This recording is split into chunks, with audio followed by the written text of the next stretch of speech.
So, good afternoon everyone. I'm Jose Alejaro Biostado. And I'm Vincent Daniel Iparahas. So, today po ipipresent po namin yung website namin for Rainier Collection. So, ang main objective po ng website na to is to promote Rainier Collection itself at i-showcase yung mga garments na available for rental. So, for the target audience, sino nga ba yung mga target audience ng Rainier Collection o yung website na ginawa namin? So, yung mga target audience namin ay yung mga tao na may kailangan ng gowns, suits, or dresses. Kasama na dito yung mga debutante, mga bride, mga groom, etc. So ngayon i-discuss ko na yung website namin ng Rainier Collection. So unahin muna natin ay yung home. So dito sa homepage ng Rainier Collection website, makita natin dito yung pangalan ng website, yung description patungkol dito, tsaka yung button, yung view collection para makita, dumiretso na tayo kung nasan na yung mga collection ng mga gowns, suits, dress, kung ano man yung hanap nyo. So pag bumaba pa tayo ng konti dito, makikita natin yung isa sa mga model o yung mga nag-rental sa Rainier Collection. So kasi Ma'am Cyril pa yun mo. So siya ay Miss Charm 2025. So nandito rin yung information patungkol sa kanya. So sa pinakababa nito, makikita natin yung footer ng website natin. So ito yung gagamitin natin sa lahat ng page nung ginawa naming website na Rainier Collection. So dito naman sa taas, so nakalimutan ko. So ito yung navbar namin. So yung navbar namin ay nahati sa 6 na part: home, about, service, gallery, contacts, tsaka testimonials. So yun. So ngayon dadako naman tayo sa about page ng Rainier Collection website. So dito naman sa about page, makikita natin yung quote na "From Vision to Reality, the birth of Rainier Collection." Bali yan yung slogan na napili namin para sa Rainier Collection website tsaka sa business nila. So dito makikita natin sa konting baba yung demo reel na ginawa namin para sa business po ng aming client na Rainier Collection. So pag bumaba pa tayo ng konti, makikita natin yung description ng demo reel natin, yung information na makuha natin. Bababa lang tayo ng konti, makikita na natin yung owner nung Rainier Collection na business, si Ma'am Rian Orain. So siya talaga yung founder tsaka yung may-ari ng business. So yan yung tungkol sa kanya. Yan, makikita naman dito, makikita yan sa about. Ginamit rin namin yung parehong footer tsaka yung nav.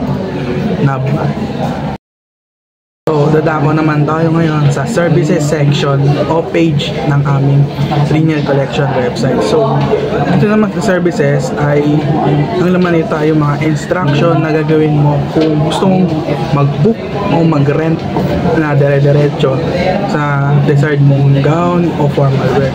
So dito makikita natin yung how it works, kung paano ka makakapag-rent ng formal wear na kailangan o desired mo. So ang una-una dito ay browse. So dito sa website natin, makapag-browse ka na kung anong kailangan mong formal wear, wala sa suits, sa gowns, to dresses, etc. So pag bumaba naman tayo ng konti, makikita naman natin dito yung contact us. So dito naman, nasa website rin ito. Bale, dito mo naman ilalagay yung mga information na tungkol sa'yo para makapag-communicate kami kung sasakaling mag-rent ka talaga o mag-book ka. So yun. So pag bumaba naman tayo, makikita naman natin ito yung pick up. So ito, kapag naibigay mo na yung contact information mo, pwede mo na agad ma-pick up yung gusto mong formal wear na ano. Siyempre pupunta ka muna doon sa may physical store para i-inquire yung napili mo o decide na formal wear. So pag bumaba naman tayo dito, pwede mo lang suotin yung napili mo. Bale, may instruction naman yan kung anong gagawin mo sa narenta na nakuha mo ng formal wear, kung kailan mo siya ibabalik, kailan mo siya makukuha. Yun, so yung return, kung kailan mo siya may babalik. Yun. May due date rin naman yan. So yun lang. So, proceed naman tayo dito sa ating gallery. So, dito sa ating gallery, dito na showcase yung lahat ng garments na available for rent. So, meron tayong luxury gowns, premium gowns, premium tuxedos, barong, Filipiniana, at yung ating mga costumes. Then, para ma-navigate natin yung iba, i-scroll natin siya horizontally. So, ganun din dito. Pati din sa iba. Then pag, let's say, na-client natin, gusto to, mapupunta siya sa ating item page. So, dito may specific na description for each item and yung code name niya. Then, kung example is interested talaga yung tumitingin dito sa garment na to, pwede siya mag-inquire. Then yun, meron tayong forms dito, fill upan niya, by name, phone number, email, address, then yung message niya. Then, which is mapupunta dun sa database natin at mag-view dun sa admin dashboard natin. So, dito naman tayo sa contacts. So, dito naman sa contacts, kung may mga katanungan tayo, pero kung wala pa tayong nakikita mga specific garments na gusto natin, or mga tanong na outside dun sa pag-rent ng damit. So dito yan. Then dito, meron tayo mga socials. Minsan pinaka-active ng Rainier Collection, pwede tayo dito mag-message. And dito naman is meron tayong iframe ng exact location ng physical store. So dito naman tayo sa testimonial section. So dito,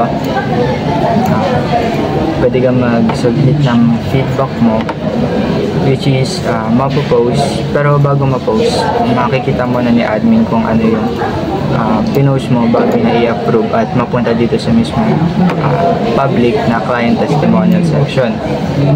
So, yun lang po para sa website.